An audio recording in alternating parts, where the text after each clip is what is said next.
Newsroom লাইভের শুরুতে নজর রাখতেই হচ্ছে প্রধানমন্ত্রী নরেন্দ্র মোদীর জাতির উদ্দেশ্যে ভাষণ।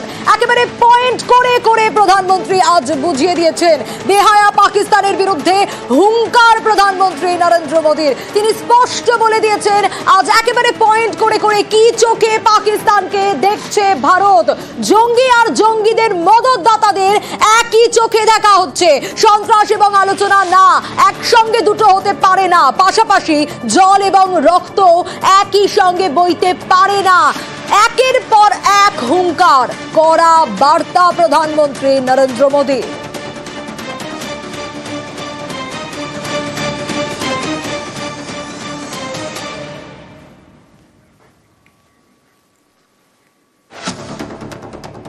भारत का मत एकदम स्पष्ट है। टेरर और टॉक एक साथ नहीं हो सकते।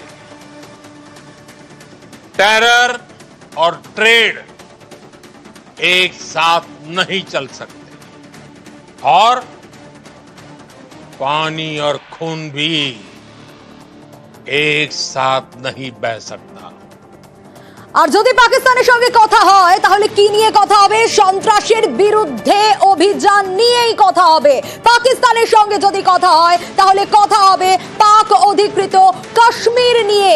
এছাড়া আর কোনো বিষয় পাকিস্তানের সঙ্গে কথা বলতে কোনোভাবেই ভারত রাজি নয়। প্রধানমন্ত্রী নরেন্দ্র মোদীর একের পর এক হুঁশিয়ারি। নিউজরুমের দিকে আমরা নজর রাখবো। অতনু রয়েছে আমার সঙ্গে। অতনু, আমরা 8টা থেকে দেখলাম প্রধানমন্ত্রীর সংক্ষিপ্ত ভাষণ এবং একের পর এক একেবারে পিন পয়েন্ট করে তিনি বুঝিয়ে দিয়েছেন আসলে পাকিস্তানকে ভারত কি চোখে দেখছে।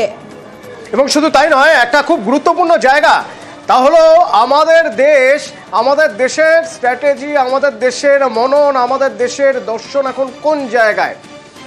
নিও নর্মাল ইন্ডিয়া জঙ্গিহানা বা জঙ্গিদের প্রশিক্ষণ দেওয়া বা জঙ্গিদের সঙ্গে যারা জড়িত রয়েছে তাদের কি চোখে দেখছে তার একটা ম্যাপ দিয়ে দিলেন, স্পষ্ট করে দিলেন যে এই ইন্ডিয়া, নিও নর্মাল ইন্ডিয়া, জঙ্গিদের বিরুদ্ধে অবস্থান নেওয়ার ক্ষেত্রে কি অবস্থান নেওয়া যেতে পারে তার সবচেয়ে বড় প্রমাণ অপারেশন সিঁদুর।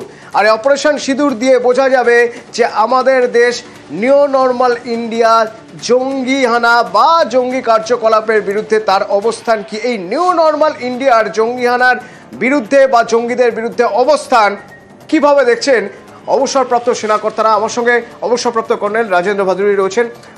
আমার প্রশ্ন খুব স্পেসিফিক। এই অবস্থানটাকে বলা হচ্ছে অপারেশন সিঁদুর, যেভাবে এই অপারেশন করা হয়েছে এই অপারেশনটাকে বলা হচ্ছে আমাদের দেশের নিউ নর্মাল অবস্থান। কি মনে হয় আপনার, এই অবস্থান কিভাবে দেখছেন আপনি? দেখুন, as a former military person, আমার জন্যে যে নর্মালটা অ্যাজ ফার এজ আমাদের মিলিটারি টাস্কিং আর মিলিটারি পোস্টারিংটা বা মিলিটারি ফিলোসফিটা বা স্ট্র্যাটেজিক বা ট্যাকটিক্যাল অবজেক্টিভ, ওটার মধ্যে ওই নর্মালের মধ্যে কোনো চেঞ্জ নেই, ওইটা বজায় আছে। এখন গভর্নমেন্ট অফ ইন্ডিয়ার স্টান্স,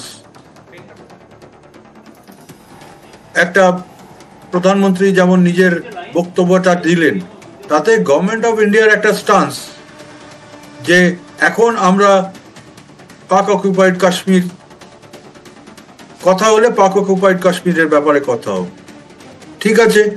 তখন ওই এমটা অ্যাচিভ করবার জন্যে যদি আমাদের মিলিটারি প্রফেশনালসদের যদি টাস্কিং করা হয়, তাহলে আমরা মিলিটারি প্রফেশনালসরা, মানে তখনকার ওই সময় যারা এখতিয়ারে আছে, তারা তার অ্যাকর্ডিং স্ট্র্যাটেজিক আর ট্যাকটিক্যাল অবজেক্টিভস প্ল্যানিং করে সেই অবজেক্টিভসগুলো অ্যাচিভ করবার জন্য অ্যাকশন নেবে।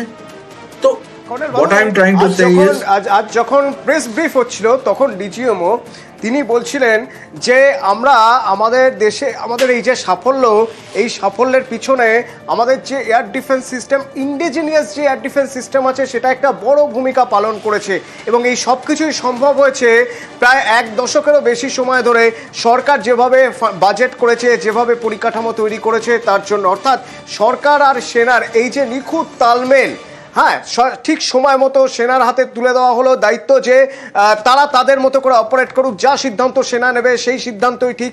এটাই কি নিউ নর্মাল ইন্ডিয়ার অবস্থান? দেখুন, কোনো একটা রিসার্চ এন্ড ডেভেলপমেন্ট প্রজেক্ট মানে এই স্কেলের রিসার্চ এন্ড ডেভেলপমেন্ট প্রজেক্ট এর জন্য 10 বছর একটা খুব গত এক দশক হচ্ছে খুব একটা ছোট time period.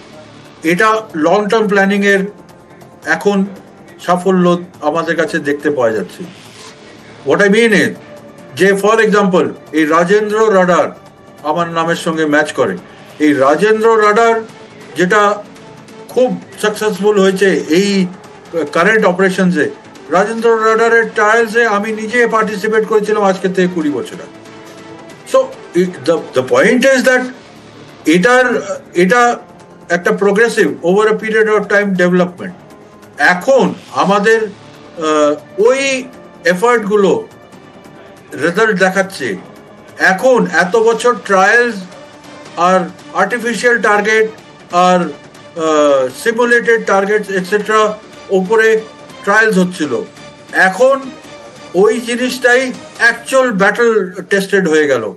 Blooded in war যেটাকে আমরা বলি, ওইগুলো এখন এর পরের থেকে এইগুলো ব্যাটল ভেটারান্স হয়ে গেল। এই ইকুইপমেন্ট গুলোই যেগুলো এতদিন আন্ডার ট্রায়াল আন্ডার ডেভেলপমেন্ট স্টেজে ছিল, এখন অপারেশনালাইজড হয়ে গেল। তো ব্যাপারটা যে হঠাৎ করে কিছু হয় না, মানে এটা over a period of time একটা স্ট্র্যাটেজিক প্ল্যানিং করে অ্যাচিভ করা হয়। তো ফাইনালি এখন এই মানে রোবাস্ট সিস্টেমস যেটা টোটালি আমাদের নিজেদের বানানো, আমাদেরকে কোনো বিদেশি ম্যানুফ্যাকচারের উপর ডিপেন্ড করতে হচ্ছে না, এটা এইগুলো এখন ফাইনালি এতদিনের রিসার্চে ফাইনালি এমন একটা জায়গায় এসেছে, তার রেজাল্ট আমরা পাচ্ছি। কর্নেল ভাদুরী প্লিজ সঙ্গে থাকুন। সোনিয়া, আর যে বক্তব্যগুলো খুব গুরুত্বপূর্ণ আজকের এই ভাষণ থেকে বা এই বক্তব্য থেকে উঠে এলো, যদি একবার শোনা যায়। একেবারে অতনু শোনাবো আমরা, কারণ একের পর এক প্রধানমন্ত্রী নরেন্দ্র মোদী তার ভাষণে আজ বলেছেন পাকিস্তানের সঙ্গে যদি এরপর কথা হয় তাহলে কি নিয়ে কথা হবে? সন্ত্রাসের বিরুদ্ধে অভিযান নিয়ে কথা হবে, আর কথা হবে পিওকে পাক অধিকৃত কাশ্মীর নিয়ে। এছাড়া আর কোনো বিষয় নিয়ে পাকিস্তানের সঙ্গে ভারত কথা বলতে কোনোভাবে রাজি নয়।